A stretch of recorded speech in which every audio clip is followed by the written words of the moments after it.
ඔය සාදරයෙන් පිළිගන්නවා විසිරි එල්කේටින් ගැන තාත් වීඩියෝකට.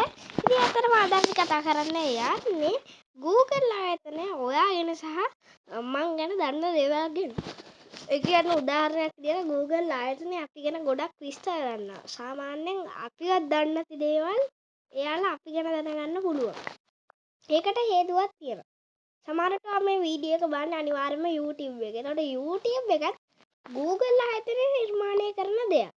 එතකොට Google දන්නවා ඔයා මොනවටද කැමති කියලා. ඒ කියන්නේ YouTube එකෙන් බලන topics වලින් එයාලා හොයාගන්නවා ඔයා මොනවටද කැමති කියලා. ඒ වගේම Google Meeting, Google Maps, Google Street Viewද ඊළඟට තව Google Hangouts ඊළඟට තව මිලියන ගණනක් apps නෑ sorry ටොන් ගණනක් apps තියෙනවා YouTube ඊළඟට අතන Google කියන්නේ සමාගමක් තමයි මේ ඇල්ෆබෙට් සමාගමට තමයි මේ Google ආයතනය අයිති වෙන්නේ. ඒකට Google ආයතනය තව ලොකු ආයතනයක තව පුංචි කොටසක් විතරයි. ඒ කියන්නේ ඇල්ෆබෙට් සමාගමට අයිති වෙනවා Google ආයතනය, YouTube, ඒ වගේම Google නිර්මාණය කරන හැම දෙයක්ම අයිති වෙන්නේ Google ලට වගේම ඇල්ෆබෙට් සමාගමට. ඇල්ෆබෙට් සමාගමට තමයි ඇත්තටම මේවා හම්බ වෙන්නේ. මොකද Google ආයතනයේ අයිතිකරු විදියට තමයි ඇල්ෆබෙට් සමාගම තියෙන්නේ. එතකොට ඔයාට ඒක ගැන හිතන්න වෙනවා. ඉතින් අදත් කතා කරන්න යන්නේ Google ඔයාලා ගැන. ඔයා Google ආයතනය ඔයා ගැන සහ මං ගැන මොනවද දන්නේ කියලා ඔයා Google එකේ පාවිච්චි කරන apps අනුව මෙයාලා ගොඩක් දැනගන්න ඔයා කැමති දේවල් මොනවද, ඔයාගේ නම් මොනවද හැමදේම. එහෙනම් අපි වීඩියෝට යමු. මේ PC එකේ subscribe කරන්න. අපි වීඩියෝට යමු. මේ වීඩියෝ එක පටන් ගනිද්දි මම කියන්න ඕනේ පහත තියෙනවා subscribe කියලා බටන් එකක් press කරන්න. ඇත්තටම ඔයාට subscribe කියන බටන් එක press කරන්න ඉදිරියේදී ඔයාට මේක press කරොත් ගොඩක් දේවල් ලබා ගන්න පුළුවන් හැකියාවක් තියෙනවා. උදාහරණයක් විදිහට ඔයාට මම මේව ඉස්සරහට අරගෙන එන්න. හරි. එහෙනම් PCRK YouTube channel එක බලන්න subscribe බටන් එක press කරලා මුලින්ම subscribe කරන්න. like කරන්න, comment කරන්න, ආස දේවලුත් බලන්න share කරන්න. එහෙනම් අපි බලමු. අංක 1 Google දන්න ඔයාලගේ නම මොකක්ද කියලා. Google ඔයාලගේ නම මොකක්ද කියලා දන්නව නම් ආයෙ ඉතින් කතා කරන්න දෙයක් නෑ. Google ඔයාලගේ නම දන්නවා. හේතුව තමයි Google Gmail එකේ ඔයා හදන email එකේ ඔයාගේ නම තියෙන්න පුළුවන්.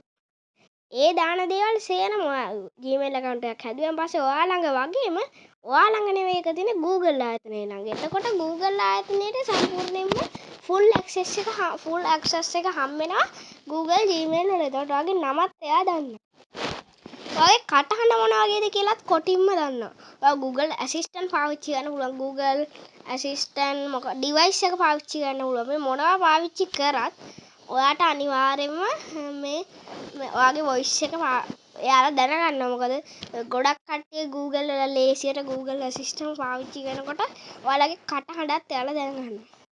ඊළඟට තියෙන භයානකම දේ තමයි ඔයා ඉන්න තැන එයාලා දන්නවා. ඔයා ඉන්නේ කොහෙද? ඔයා වැඩිපුර යන්නේ කොහෙද? ඔයා කන කෑම මොනවද? ඕවා තමයි භයානක දේවල්. සමහර විට මේවා සාමාන්‍ය Google ආයතන නැතුව Google ආයතන ලීක් වෙලා වෙනකොට හරි ගියොත් හිතා ගන්නවත් බැරි විදිහට අපේ ප්‍රයිවසි එක අවුල් වෙනවා. ඉතින් ඒක නිසා Google ආයතනය ගොඩක් security වලින් තමයි මේක කරන්නේ. මොකද නිකන් හරි ඒක එළියට ගියොත් Google ආයතනයේ Google apps පාවිච්චි කරන්න තියෙනවා. ඊළඟට මෙයාලට නඩු වෙන්න පුළුවන් සහ මේ ප්‍රයිවසි එක ගැන හොඳට බලන්න ඕනේ යාලා. ඒ වගේ Google location app එක Google Maps සමහර විට පාවිච්චි කරනවා වෙන්න පුළුවන්. Google location පාවිච්චි කරනවා වෙන්න පුළුවන්. මේ වගේ Google ආයතනයේ ඔයා ඉන්න තැන දන්නවා. ඔයා දැන් යන්නේ කොහෙද? ඔයා දැන් ඉන්නේ කොහෙද? ඔයා කොහෙටද යන්න ඉන්නේ? ඒ වගේම ඔයා හෙට මොනවද කරන්න ඉන්නේ? අනිද්දා මොනවද කරන්න ඉන්නේ? ඒවා පවා දන්නවා. මොකද ඔයා Google Calendar පාවිච්චි කරනවා ඇති අනිවාර්යයෙන්ම මාත් පාවිච්චි කරනවා. එතකොට ඒ වගේ notes එයාලා දන්නවා. එතකොට ඔයා අප්ලෝඩ් කරන වීඩියෝ ඔයා වැඩිපුර කරන්න කැමති topic එකක් මෙයාලා දන්නවා. ඔයාගේ hobby එකක් දන්නවා. ඔයා කරන වීඩියෝස් කෙලින්ම මෙයාලගේ කම්පියුටර් වලට තමයි send කරන්නේ. එතකොට එයාලා තමයි YouTube එකට අප්ලෝඩ් කරන්නේ. එන්නේ අපි YouTube එකට අප්ලෝඩ් කරන වගේ වීඩියෝ එකක් අප්ලෝඩ් කරාට ඒ අප්ලෝඩ් වෙන්නේ Google ලගේ ලැප්ටොප් වලට. එතකොට ඒ ලැප්ටොප් වලින් තමයි ඔටෝමැටිකලි YouTube එකට අප්ලෝඩ් වෙන්නේ. මෙයාලගේ ගොඩක් ලොකු ලැප්ටොප්ස් තියෙනවා. ඒවට කියන්නේ මේ සාමාන්‍ය කම්පියුටර්ස් නෙවෙයි. ඒවට වෙනම නමක් කියනවා. ඊළඟට ඔයා සමහර විට ඔයා Google Health ඔගේ හෙල්ත් එක මොන වගේත් වෙනවා තව දවස් කීපයකින් ලෙඩ වෙයිද නැතිද හැම එකම දන්නවා කොටින්ම මොකද Google ඔයා ෆිට්නස් ඇප්ලිකේෂන් එකක් පාවිච්චි කරනවා වෙන්න පුළුවන් ඉතින් දැනට වැඩිපුරම මිනිස්සුන්ගේ මේ ප්‍රයිවසි එක ඇක්සස් කරන ආයතනයේ විදියට එක වෙලා තියෙන්නේ Google. ඒ කියන්නේ Google සමගම තමයි දැනට මිනිස්සුන්ගේ ප්‍රයිවසි එක ගැන වැඩිපුරම වගකීමක් තියෙන කම්පැනි එක. මොකද එයාලට කොච්චර දේවල් තියෙනවද? දැන් ඔයා හිතන්නේ Google විතරක් කියලා. Facebook, WhatsApp, Twitter, Instagram එතකොට තව ගණනාවක් තියෙනවා මට කියන්න බැරි තරම ඒවා සේරම Reddit ඊළඟට තව ඇප්ලිකේෂන් ගණනාවක් තියෙනවා මේ වගේ මේ විදිහටම තමයි සිද්ධ වෙන්නේ මොකද මිනිසුන්ගේ ප්‍රයිවසි එක ගැන ගන්න මෙයාට වගකීමක් තියෙන්න ඕනේ එක ඩේටා එකක් ලීක් වුණා නම් ඇති ලෝකෙම ලොකු විනාශයක් සිද්ධ වෙන්න පුළුවන් මේ මිනිස්සයාගේ ලීක් වෙන ෆොටෝස් එහෙම නැත්නම් ලීක් වෙන දේවල් නවත්ත ගන්න ක්‍රමයක් නැහැ. ඔයා ඒක අප්ඩේට් කරොත් ඔයා ප්‍රයිවට් නම් යන්න ඔයා දාද්දි Google ඔයාගේ නෙවෙයි වැරද්ද Google ආයතනයට වගකීමක් තියෙන්න ඕනේ ඒවා ලීක් වෙන්නේ නැතුව තියාගන්න. Google විතරක් නෙවෙයි ඔයා දාන්න software Twitter, YouTube, Instagram, Google, Reddit මට තව apps ගණනාවක් තියෙනවා. Facebook දෙවනියට වැඩිපුරම ප්‍රයිවසි එක ගැන වගකීමක් තියෙන Facebook වලට දෙවනියට. මොකද එයාලා දාන අපි ෆොටෝස් අපි ප්‍රයිවට් කමෙන්ට්ස් පවා එයාලට එන්න පුළුවන්. මොකද ඒවා ලීක් වෙන්න ලේසි. හැකර් කෙනෙක් වගේ නම් නිකන් ස්නැප් කරන්න විතරයි තියෙන්නේ.